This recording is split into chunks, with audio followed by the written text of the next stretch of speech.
Do you think that UEA is a safe place to be and to identify as LGBTQ?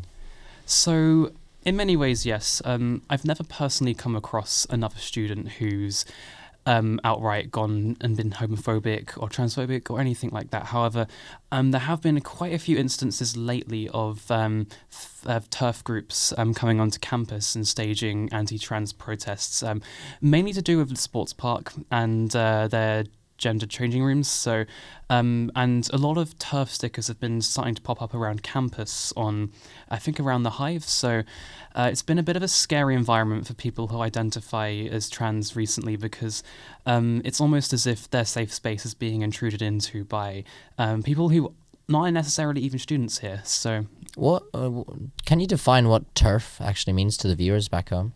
so a turf is sort of they're sort of feminists, but they mainly focus on the fact of gender and biological gender, as in women who are born as women at birth should stay women, and they don't believe in kind of transgender people. So they kind of have spread the misinformation of as in trans people going into the dressing rooms for their gender identity are doing that in sort of a way to be sexual harassment and stuff like that. So it's totally false and not true, and it's just a really extreme version of feminism.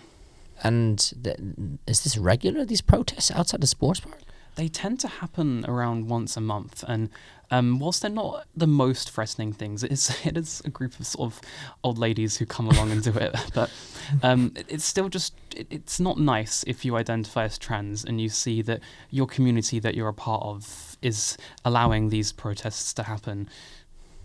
Does UEA condemn these protests or actually acknowledge that these protests are happening? Unfortunately, no. I've not recognised any cases of them coming and removing them from campus. In a few cases, the protests have happened in Earlham Park, which they can't really do anything about that because that's not their land. However, when they've happened outside the sports park, I believe they've just been allowed to do it, which is not acceptable in my opinion.